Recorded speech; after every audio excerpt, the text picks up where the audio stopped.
ಜೀವನದಲ್ಲಿ ಭಯವೇ ಮರಣ, ಧೈರ್ಯವೇ ಅಮರತ್ವ. ಸ್ವಾಮಿ ವಿವೇಕಾನಂದರ ಈ ಮಾತು ಅವರ ಜೀವನದ ಒಂದು ನೈಜ ಘಟನೆಯಿಂದಲೇ ಹುಟ್ಟಿದ್ದು.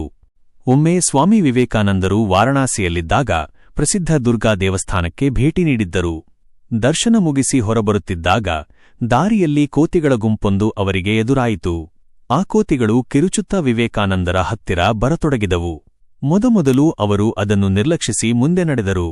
ಆದರೆ ಅವರು ಹೆಜ್ಜೆ ವೇಗಗೊಳಿಸಿದಂತೆಲ್ಲ ಕೋತಿಗಳು ಕೂಡ ವೇಗವಾಗಿ ಅವರನ್ನು ಬೆನ್ನಟ್ಟಿದವು.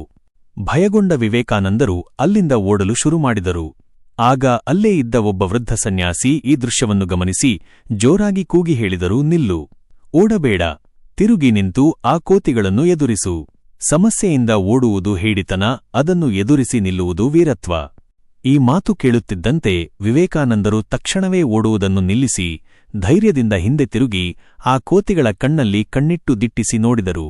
ಸ್ವಾಮೀಜಿಯವರ ಈ ಅನಿರೀಕ್ಷಿತ ಧೈರ್ಯವನ್ನು ಕಂಡ ಕೋತಿಗಳು ಬೆದರಿ ಹೋದವು ಮತ್ತು ಕ್ಷಣಾರ್ಧದಲ್ಲಿ ಅಲ್ಲಿಂದ ಓಡಿಹೋದವು. ಕಥೆಯ ಸಂದೇಶ: ನಮ್ಮ ಜೀವನದ ಸಂಕಷ್ಟಗಳು ಈ ಕೋತಿಗಳಿದ್ದಂತೆ. ಸಂಕಷ್ಟಗಳು ನಮ್ಮನ್ನು ಬೆನ್ನಟ್ಟುವುದು ನಾವು ಅವುಗಳಿಗೆ ಬೆನ್ನು ತೋರಿಸಿದಾಗ ಮಾತ್ರ. ನಾವು ಯಾವುದಕ್ಕೆ ಹೆದರುತ್ತೇವೆಯೋ ಅದನ್ನು ದಿಟ್ಟಿಸಿ ನೋಡಿದಾಗ ಅದು ತನ್ನಷ್ಟಕ್ಕೆ ತಾನೇ ಇಲ್ಲವಾಗುತ್ತದೆ. ಆದ್ದರಿಂದಲೇ ವಿವೇಕಾನಂದರು ಸಾರಿದ್ದು, ಅಂಜುಬುರುಕತನವೇ ಸಾವು, ಧೈರ್ಯವೇ ಜೀವನ.